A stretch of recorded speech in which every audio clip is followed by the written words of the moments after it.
Flint, Michigan water crisis is a drinking water contamination problem that has affected the area around the city of Flint, Michigan.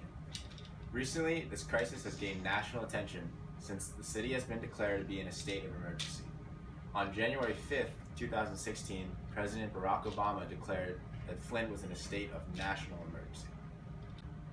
Flint is located in the southeastern part of Michigan, not too far from Detroit. It's not very close to Lake Huron or Lake Erie, and has relied on Detroit's water in the form of a personal agreement. Since Flint was a sizable town with large water needs, its agreement with Detroit was extremely expensive. As you can see in this graph, annual water bills for the average household in Flint was staggering compared to any other Michigan city, especially Detroit, which came in at a fraction of the cost. The U.S. average for private water systems, expensive in and of itself, came nowhere close to Flint's number, and the U.S. average for public water systems had an even bigger gap.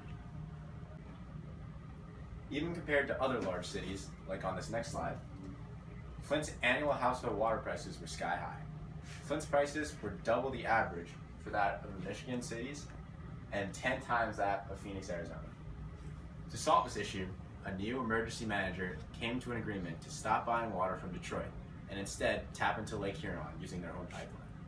This agreement, which was made in April of 2013, was viewed as a solution to Flint's exorbitant prices and projected to save Flint millions of dollars. However, Detroit says it will stop selling water to Flint within the next year. The expected completion of the Lake Huron pipeline will stop for another 3 years. So the question then becomes, how will Flint bridge the gap for 2 years?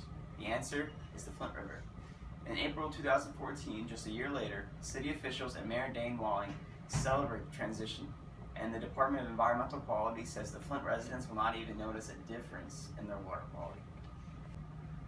This is where the issues begin. In May, just a month later, complaints begin to roll in. Again, however, the State Department of Environmental Quality says that the water meets all state standards. Another month later, in June, the city reveals that they are treating the water with lime in response to the complaints, but the mayor still says he's not worried. In later months, a boil advisory will be placed in certain parts of the city that tells citizens to boil the water before using it to cook or drinking it. And the General Motors factory in Flint will actually stop using the water because they claim it rusts car parts. And then in January of 2015, the city reports high levels of trihalomethanes, a disinfectant in the water. This violates the Safe Drinking Water Act. Protesters gather outside the city hall and demand a return to Detroit's water supply. Detroit is willing to accommodate Flint, but the city decides it would just be too expensive. So then in February, a consultant determines that the water contains sediment, but is still safe to drink. The mayor defends this, claiming he and his family use the water every single day.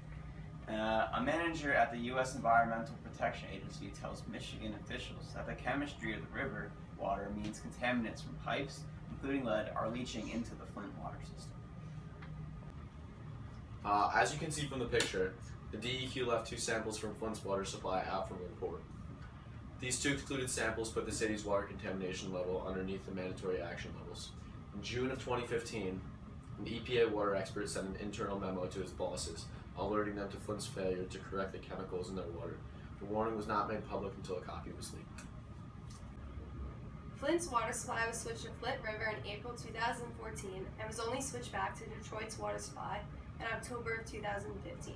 This picture shows that the number of Legionnaire cases in Flint has dramatically increased since the water was changed. A Virginia Tech professor reported that 42% of the 120 samples had elevated lead levels and 20% had levels that required water systems to take action. From this picture, you can tell that Detroit's water has 5 parts per billion of concern, while Flint's water is now 13,000 parts per billion. Even though Detroit's water expense was much greater, the risk for humans from Flint River exceeds the price. On January 5th, 2016, Governor Snyder declared a state of emergency in Flint. The Department of Justice opens an investigation into the debacle. 11 days later, President Obama signs an emergency declaration and orders federal aid for Flint, 2 days after a request from Snyder.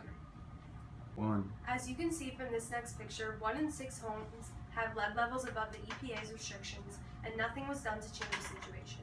A pediatrician at Hurley Children's Hospital says a comparison of blood samples she undertook shows a jump in lead poisoning in Flint's children.